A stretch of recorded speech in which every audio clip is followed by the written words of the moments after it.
Tout d'abord, je voudrais préciser que l'État du Sénégal entend poursuivre avec détermination sa politique de recouvrement des avoirs mal acquis.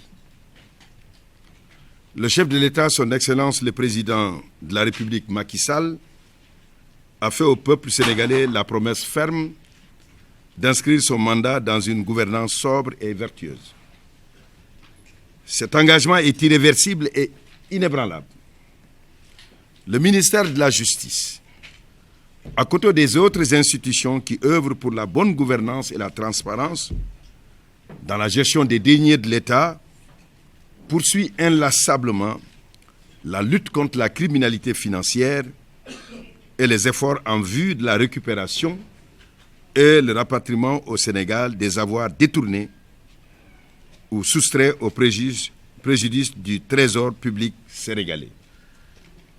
C'est dans ce sens qu'il faut comprendre le décret de grâce numéro 2016-880 du 24 juin 2016 signé par le président Macky Sall. Et si cette décision de grâce accorde à ses bénéficiaires, Karim Wade et autres, une dispense de peine d'emprisonnement restant à subir, elle laisse intacts les droits patrimoniaux de l'État du Sénégal. Ainsi, le recouvrement des biens détournés sera poursuivi jusqu'à son terme. L'État du Sénégal entend continuer à tout mettre en œuvre pour recouvrer les avoirs dissipés au préjudice du peuple sénégalais et discipliner un peu partout à travers le monde avec la création de sociétés de droit panaméens ou même de droit hongkongais. Patiemment et obstinément, l'écheveau sera démêlé. Les actions du Sénégal ont porté leurs fruits. C'est la nouvelle que je voulais vous porter. Le Centre international de règlement des différends sur l'investissement, CIRDI, entité du groupe de la Banque mondiale, vient de condamner par une sentence notifiée le 5 août 2016 la société Menzies Middle East and Africa SA, immatriculée au Luxembourg, et la société Aviation Handling Service International Limited, immatriculée aux îles Vierges britanniques, à supporter solidairement l'intégralité des frais de l'arbitrage et à rembourser à la République du Sénégal ses frais de conseil, soit 630 000 euros, 0,53,69, soit la contre-valeur de 413 944 085 francs. C'est une importante victoire dans la décision annoncée et exécutée du président Macky Sall d'aller chercher partout où l'argent du Sénégal est planqué. Donc, si Karim Wade et ses complices voulaient obtenir du tribunal arbitral, entre autres, la condamnation de l'État du Sénégal à leur payer plus de 27 milliards 300 millions de francs CFA, notamment au titre de préjudice économique et de la perte de chance d'obtenir de nouvelles licences d'exploitation, notamment en Côte d'Ivoire, en Tanzanie et en Arabie Saoudite. Cette prétention a été réduite à néant par cette importante décision publiée sur le site internet de l'instance arbitrale de la Banque mondiale et largement commentée dans les milieux d'affaires. Je voudrais aussi, deuxièmement, vous donner une autre nouvelle importante.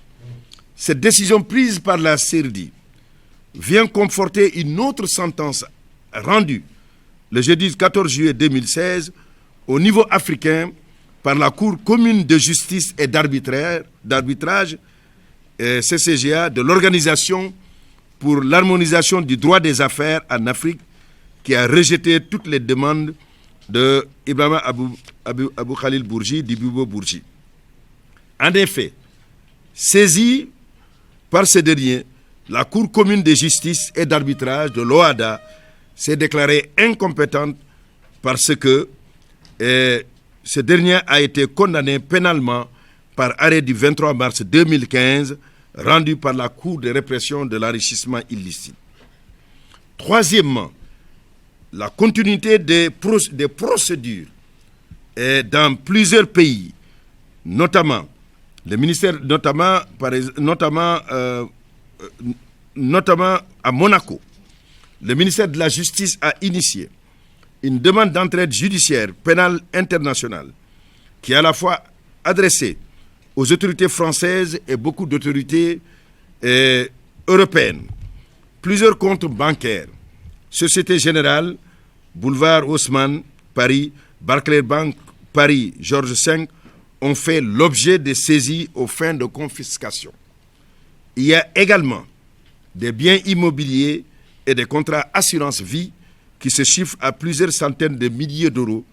Le parquet financier du tribunal de grande instance de Paris assure les intérêts de l'État du Sénégal conformément aux termes de la convention de coopération en matière judiciaire signée le 29 mars 1974 entre le Sénégal et la France.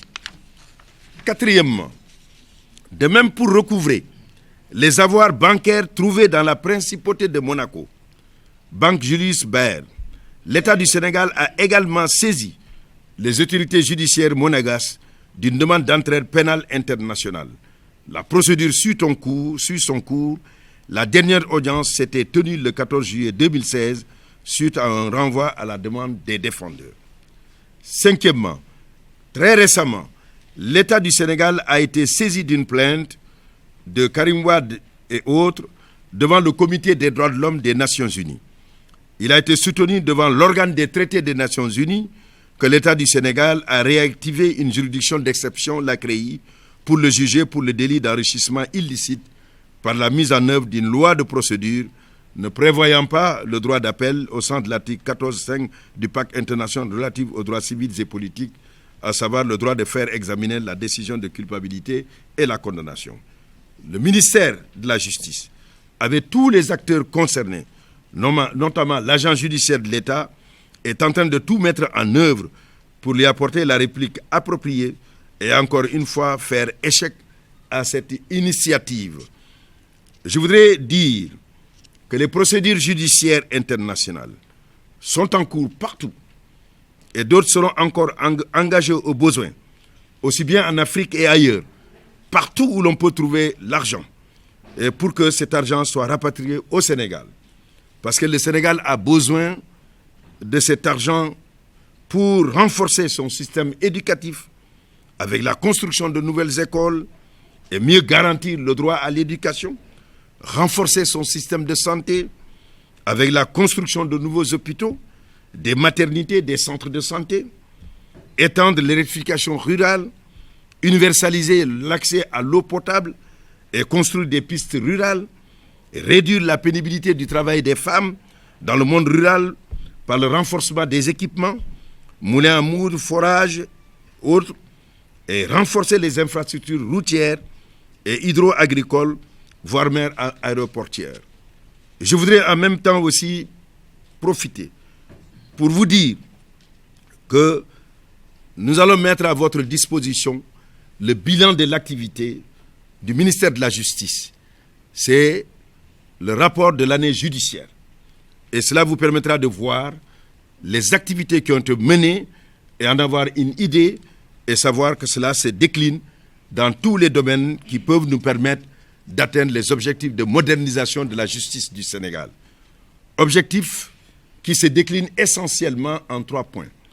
Le premier point, bien évidemment, c'est la mise sur place d'infrastructures qui ne sont autres que des tribunaux. Nous avons besoin de construire des tribunaux. Et ces tribunaux, sur l'ensemble du territoire national, alors seront construits dans le cadre du programme du 11e FED, et ainsi la Cour d'appel de Tambacounda, de même que le tribunal de grande instance de Pikine-Guédiawaye seront aussi construits et bien d'autres tribunaux.